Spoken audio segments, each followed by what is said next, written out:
कुछ रातें सिर्फ अंधेरा नहीं लाती, वो पुराने राज भी जगा देती। ये कहानी है मुंबई के एक कोने में छुपे उस पुराने फ्लैट की, जहां हाल ही में आयुष और कबीर किराए पर रहने आए थे। रात के 11 बज रहे थे। बाहर बारिश इतनी तेज थी कि सड़कें पानी में डूबने लग रही थी। कमरे के अंदर आयुष स्पीकर पर हॉरर मूवी का म्यूजिक बजा रहा था। ओ ये हॉरर मूवी मत चला। कल ही सपने में भूत ने मुझसे वाईफाई का पासवर्ड पूछ लिया था। अच्छा है वाईफाई ले गया, तुझे तो नहीं ले गया। मगर हंसी उसी पल थम गई जब बाथरूम की बत्ती अपने आप जल उठी। तू गया था क्या वॉशरूम? मैं समझा तू गया था ना। दोनों ने एक दूसरे की तरफ देखा और फिर बाथरूम की ओर। दरवाजा आधा खुला था और अंदर से एक औरत की पुरानी फिल्मी गाने की धीमी आवाज आ रही थी। वो कौन थी? कभी कभी एक आवाज पूरी जिंदगी को बदल देती। और उस रात उस आधे खुले बाथरूम के दरवाजे से आती वो पुरानी धुन किसी आम इंसान की नहीं लग रही थी। देख भाई, मुझे लगता है तू कोई प्रैंक कर रहा है। ये 13 साला यूट्यूब वाला मजाक है ना? भाई स्पीकर तो ऑफ है और नेट भी बंद है। अब दोनों बिल्कुल चुप थे। दरवाजे के पास आए और बिना आवाज के झांका। अंदर कोई नहीं था, पर बाथरूम का शीशा पूरी तरह से धुंधला था, जैसे किसी ने बहुत देर तक गर्म पानी चलाया हो। तभी शीशे पर एक उंगली से लिखा हुआ दिखा, मुझे अब जाना नहीं है। कबीर, ये लिखा किसने? कबीर की सांस अटक गई, पीछे मुड़ा और दोनों ने देखा रसोई का दरवाजा जो उन्होंने बंद किया था अब धीरे धीरे अपने आप खुल रहा था। कभी कभी दरवाजे खुलते नहीं, खुलवाए जाते हैं। और उस रात रसोई का दरवाजा ऐसे खुला जैसे कोई अंदर से उन्हें बुला रहा हो। मैंने खुद ताला लगाया था इस दरवाजे को। तू ताला लगाता कब से है भाई?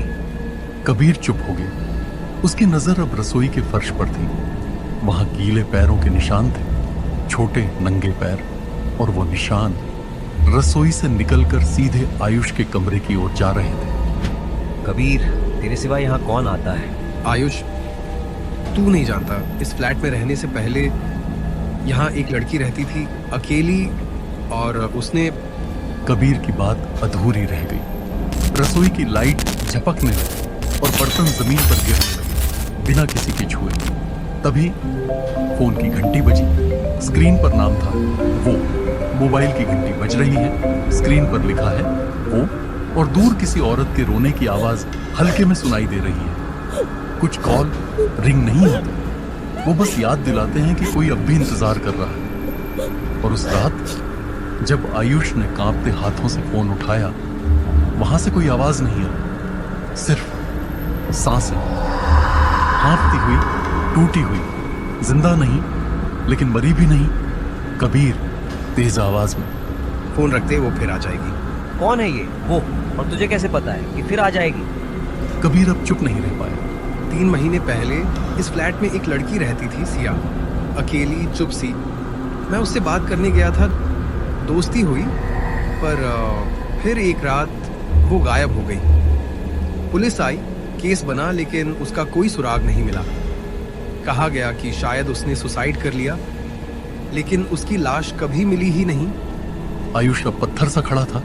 उसके जाने के बाद हर बार जब बारिश होती है कोई वापस आता है, बिजली चली जाती है, बर्तन गिरते हैं और शीशे पर वो लाइन उभरती है, मुझे अब जाना नहीं है। शायद सिया कभी गई ही नहीं।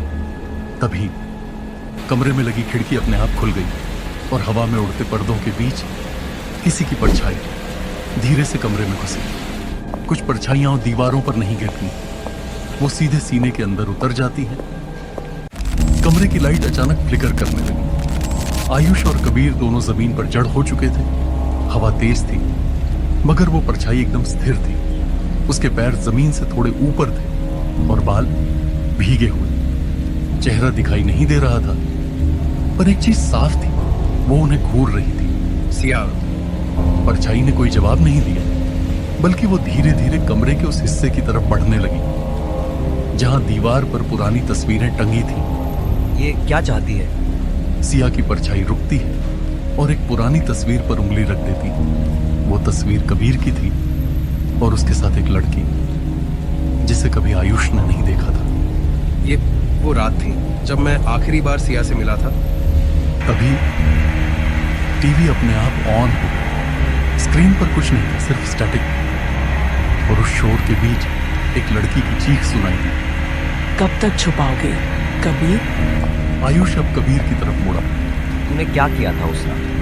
टीवी से आ रही स्टैटिक आवाज धीरे धीरे तेज होती जा रही। बिजली एकदम चली जाती है। कुछ सवालों के जवाब देर से मिलते हैं, पर जब मिलते हैं तो जिंदगी छीन लेते हैं। बोल कबीर, उस रात क्या हुआ था?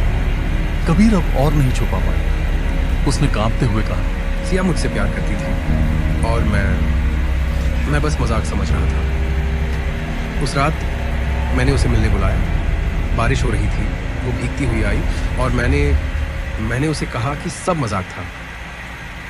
वो टूट गई, रोई, चिल्लाई। मैंने उसे धोखा दे दिया था और वो बालकनी से नीचे गिर गई। कमरे में गूंज उठी एक तेज चीख, वही आवाज जो अभी तक टीवी में कैद थी, अब सीधे कमरे में। लाइट्स तेज चमकी और एक पल के लिए सिया का पूरा चेहरा दिखाई दिया। भीगे बाल और आंखों में गहराई से भरी नफरत। तू जिंदा क्यों है कबीर? कमरे की खिड़कियां अपने आप बंद होने लगी, दरवाजे खटखटाने लगे। कबीर जमीन पर गिर पड़ा, कांपते हुए रोने लगा। मुझे माफ कर दो सिया, प्लीज। लेकिन अब सिया माफी नहीं चाहती थी। अब उसे इंसाफ चाहिए था और उसका आखिरी शिकार। तूफान तेज हो गया है, बिजली चमक रही है और सिया की चीखें अब पूरे फ्लैट में गूंज रही हैं। कुछ गुनाह माफ नहीं किए जाते और कुछ आत्माएं सिर्फ बदला लेने के लिए वापस आती। कबीर जमीन पर पड़ा था, कांपते हुए सिया के पैरों में गिरा, माफी मांग रहा था। मैंने जानबूझकर नहीं किया, प्लीज सिया, प्लीज माफ कर दो। लेकिन सिया की आंखों में कोई रहम नहीं था। उसके होंठ नहीं हिले, लेकिन उसकी आवाज पूरे कमरे में गूंजने लगी। जिसने मेरी सांस छीनी, आज मैं उसकी हर सांस रोक दूंगी। एक तेज झटका हुआ, लाइट्स बंद, हवा थम गई। कमरे में सिर्फ कबीर की चीखें थीं और फिर सन्नाटा। सुबह हुआ, बाहर से रोशनी अंदर आया और आयुष ने देखा कबीर अब वहां नहीं था। सिर्फ एक गीले पैरों का निशान जो बालकनी की तरफ जाता था और रेलिंग के उस पार खाली हवा। बारिश थम चुकी थी। टीवी अपने आप बंद हो गया और शीशे पर फिर से वही शब्द उभरे, अब मैं जा सकती हूं। आयुष कांपता हुआ कमरे से बाहर निकला, लेकिन दरवाजा बंद था। पीछे से किसी ने फुसफुसाया, लेकिन अगली बारिश फिर आएगी।